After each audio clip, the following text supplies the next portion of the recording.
দীপজল মানে ২ নম্বরই করে নির্বাচনটা করে নাই। ওর যেন এখানে থাকতে না পারে এমন কিছু একটা পদক্ষেপ হয়েছে। তুমি পাশ করো নাই, তুমি ওকে মালা পরায় দিয়েছো, এটা তো আমাদের কাছে খুব ভালো লেগেছে। ওর বিপক্ষের সমালোচনাটা বেশি হবে। চেয়ার নিয়ে তো এগুলো হয়, এটা তো আজকের থেকে না, মোগলের আগের থেকে।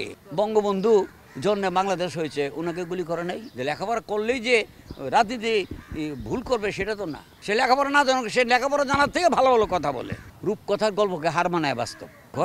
ঘরের ঝগড়াই সবচেয়ে বড় ঝগড়া, বাইরের ঝগড়া বড় না। দীপজল সাহেবের সদস্য বাতিল করছে, এটা তো শুনি নাই। শুনছি টোটাল শুধু দীপজল সাহেবের সদস্যপদ স্থগিত করেছে। আচ্ছা আচ্ছা, তো এই জিনিসটা আমার দৃষ্টিতে শুভ না।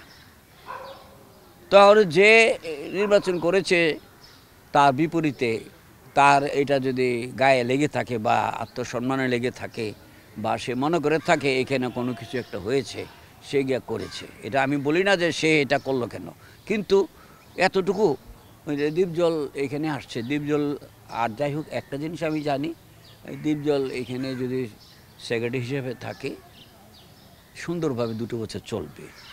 কারণ ওর একটি কাজ, এই কাজ ছাড়া অন্য কোনো কিছুর ওর প্রয়োজন নাই। ওর সম্মান আছে, ওর অর্থ সম্পদ আছে, সব কিছু আছে। সেইখানে থাকলে একমাত্র সে চলচ্চিত্র শিল্পী সমিতির উন্নয়নের কথাই ভাববে, আমি মনে করি। তো সে পাশ করেছে, নিপুণ গিয়ে কেস করেছে, আমার মনে হয় এটা না করলেও পারত। তো আমরা যতটুকু শুনেছি জেনেছি লোকমুখে, দীপজল মানে 2 নম্বরই করে নির্বাচনটা করে নাই, আমি যতটুকু শুনেছি। তো এখন যদি এটা ওইরকম কিছু হয়ে থাকে, নিপুণ গিয়ে থাকে, কোর্ট উইল ডিসাইড। ওরা তো এখানে ভেরিফিকেশনে পাঠালেই হয়ে যাবে। শুনেছি ভেরিফিকেশনে নাকি তদন্ত নির্দেশ দিয়েছেন। কত নির্দেশ অনুযায়ী যদি পাবে, তো আমার মনে হয় না কোনো কিছু পাবে। তবে এখানে আমার মনে হয় কিছু একটা চালাকি বা আমি শত্রুতা ষড়যন্ত্র বলবো না, শত্রুতা বলবো না, তবে কিছু একটা দীপজলের বিপরীতে এরকম কিছু একটা ওর যেন এখানে থাকতে না পারে এমন কিছু একটা পদক্ষেপ হয়েছে। এখন সঠিক কি সঠিক না সেটা আমি জানি না। এটা কোনো কিছুই না। আমি বিয়ে করলাম, বউ দেখলাম, বউ সুন্দর, মা বাপ দেখলো, মা বাবা বউকে পছন্দ করলো, আমি পছন্দ করলাম, মা বাবার কথা মানলাম, বিয়ে করলাম, বিয়ের দিন মেয়েটাকে দেখলাম, কত কিছু করলাম, তারপর আমি তাকে কবুল করলাম, বাসর ঘরে গেলাম, কদিন পরে মেয়েটাকে আমি ডিসলাইক করতেছি। তো এটা তো কোনো মানে হয় না।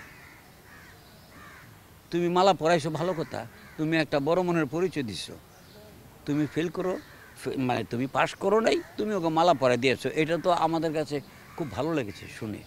এখন আবার কেসে গেছে, যেতে পারে সে, কিন্তু ওর পক্ষের সমালোচনা কম হবে, ওর বিপক্ষের সমালোচনাটা বেশি হবে। না, কাদা ছোড়াছুরি তো নাই, দুজনে ওটা দেখতে পারে না। কাদা ছোড়াছুরি বলতে তো আরও অনেক বড় ব্যাপক কিছু একটা হতে হবে। যাই হোক, একটা শব্দ তোমরা ব্যবহার করো সবসময়, একজন হলে কারণ ঝগড়া হলে কাদা ছোড়াছুরি। Chair is chair. এবারে এটা ওই প্রধানমন্ত্রীর চেয়ার হোক, এমপির চেয়ার হোক, বা কমিশনের চেয়ার হোক, বা যে কোনো একটা বড় সমিতির চেয়ার হোক, চেয়ার নিয়ে তো এগুলো হয়। এটা তো আজকের থেকে না, মোগলের আগের থেকে। মোগলের আগের থেকে এটা তো হয়েই আছে। সিরাজদৌল্লাকে তো ছুরিকা দিয়ে তো মেরেই ফেলাইছে, ওই ক্ষমতা। বঙ্গবন্ধু জন্য বাংলাদেশ হয়েছে, ওনাকে গুলি করে নাই। আমাদের 4 খলিফার মধ্যে 3 খলিফাই তো মানে আততায়ীর হাতে মারা গেছে। তারকা মানেই তো তারা তারা তারা মানে এক দৃষ্টিতে সবাই তারাকে দেখতে পায়। আর্টিস্টদেরকে এই জন্যই বলে ওরা তারকা। তারা আমাদের দেশের সবাই চিনে শিল্পীদেরকে। না, সম্মানহানি হইলে তুমি বলবা, তা আমার কি করার আছে? তুমি বলছো, তাতে আমার কি করার আছে? ওই যে আমি বলবো না, ইনডাইরেক্ট বলি, আমাদের ভারতের মানে প্রধানমন্ত্রী মোদি, ওনার শিক্ষকতার যোগ্যতা কতটুকু তুমি দেখো। এরকম কজনের কথা বলবো, ওইখানে গিয়ে দেখো অনেক এমপি কতটুকু লেখাপড়া করেছে, আমাদের এখানে খুঁজলে বেরোবে। যে লেখাপড়া করলেই যে রাজনীতি ভুল করবে সেটা তো না, সেটা তো না। এটা এইরকম আছে, এটা নিয়ে এই কথাটা বলাটা তো ঠিক না। সে পারুক না পারুক, ভোটার যারা তারা তো তাকে ভোট দিয়েছে, তাকে পছন্দ করে, তাকে ভালোবেসেছে, তাকে ভোট দিচ্ছে। তুমি এইটা আমাকে প্রশ্ন করতেছো মানে লেখাপড়া জানা, এটা ওকে ছোটো করবা কেন? সে ছোট না, সে লেখাপড়া না জানো, সে লেখাপড়া জানার থেকে ভালো ভালো কথা বলে। আমরা যেটা শুনি খুব ভালো ভালো সুন্দর কথা, গঠনমূলক কথা বলে। আর নিপুণ তো লেখাপড়া জানা মেয়ে, সে এটা সে করেছে, কেন করেছে এটা ও জানে। হোক না, বাবা বাবা করে সারাদিন একটা সন্তান বাবা বাবা করে বাবাকে ডাকছে, এমন একটা ঘটনা আছে, ওই ছেলে বাবাকে খুন করে ফেলেছে, আছে না? বাস্তবে আছে না? বাবা ছেলেকে ছেলে বাবাকে খুন করেছে, আছে না? আবার বাবা ছেলেকে মেরে ফেলেছে, এটাও আছে। এগুলি বাস্তব, বাস্তব জীবনে সব কিছুই ঘটে। রূপকথার গল্পকে হার মানায় বাস্তব। তো কই যাবা? কিছু কিছু হইলেই কি আমি 10টা গুন্ডা ভাড়া করে এনে ওকে মারতে বলবো? আমার কোনো দৃষ্টি নাই এখানে। সে মনে করছে আদালতে যাব, আদালত উইল ডিসাইড যে তুমি সে আদালতে আসছে যে বিচার দিছে এটা কারেক্ট কিনা। হ্যাঁ, ঝগড়াঝাটি ঘরের মধ্যেই হয়। ঘরের ঝগড়াই সবচেয়ে বড় ঝগড়া, বাইরের ঝগড়া বড় না। ওদেরকে জিজ্ঞেস করো না কেন যে কেস করছে, আমাকে জিজ্ঞেস করো কেন? আমি ব্যাট সমালোচনা করে ফেলবো? ওরা তো আমাকে দেখলে চেয়ার ছেড়ে দাঁড়িয়ে যায়, সালাম দেয়। তো তোমার যদি প্রশ্ন থাকে যারা এটা করছে তাদেরকেই জিজ্ঞেস করো, আমাকে জিজ্ঞেস করো কেন? আমি বলবো যে যেটা ভালো মনে করে সেটা করে। না, আমি সিনিয়র হোক জুনিয়র হোক, আমি সিনিয়র বলে তো তাদের সমালোচনা কম করব।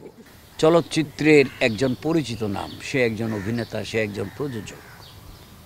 তো দীপজলের সম্বন্ধে যে কথাটা বলেছে, ওই শব্দটা আমি উচ্চারণ করছি না, যে কথাটা বলেছে এটা বলাটা তার অপরাধ আমি মনে করি। তার সম্মানের এইভাবে হানি করার তার কোনো অধিকার নাই।